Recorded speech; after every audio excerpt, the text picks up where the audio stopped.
pinili. Isa tayo sa nabigyan ng biyaya na sa pamamagitan ng salita ng Panginoon, di ba? Ito yung kayamanan na may pamumuhay natin, may pamamana rin natin hanggang sa kapupuan natin.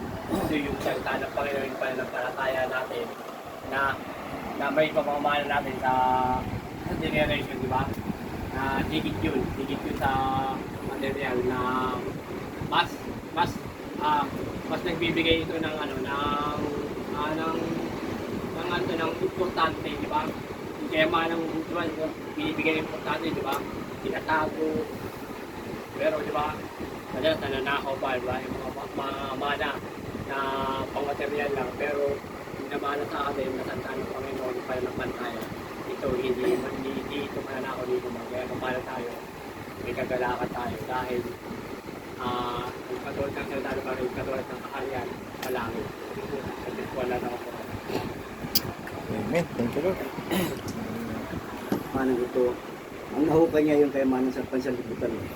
Kasi sabi na dito sa sa 47, ang kaharian ng langit ay katulad din ng isang lambat na hinagi sa dagat at nakahuli ng sari-sari isda. Yung kayamanan na nakuha niya, kayamanan ng pansanlibutan. Ang inaano ng Panginoon dito, yung kayamanan nasa puso natin. Kung sa kundi yung salita ng Panginoon. Kasi pag dito, kasalanan ito hinahagis pa sa naglalagablab na apoy. Hinihiwalay ng Panginoon yung kayamanan sa puso ng tao at kayamanan na nahukay niya sa sanlibutan. Yan ang nais ng Panginoon, yung makilala natin siya, ay ang tunay na kayamanan. Hindi yung pangkayamanan ng sanlibutan. O nandun tayo na kailangan din natin yun, pero mas kailangan natin yung kayamanan ng panglangit. Yan sa Diyos ang napagpilihan.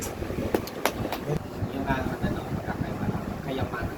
Panginoon ang kayamanan ng mundo ay wala kang makikita ng kapayapaan, wala kang katahimikan.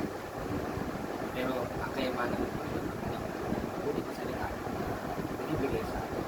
Yun ang nagbibigay ng kapayapaan, pagmamahalan, magpapapagasalit ng puso na siyang yung buhay natin mas nagiging tahimik, nagiging magaan, ano man yung natin, dahil mahal natin ang kayamanan ng Panginoon, yung buhay natin mas nagiging pinagpapalakay natin ng Panginoon. Masa natin yung kayamanan panlangit. Hallelujah. Kasi nga ito nandito, kayamanan pansamantala. Lord, pagkat purihin ang bawat isa sa atin na nagbigay ng oras.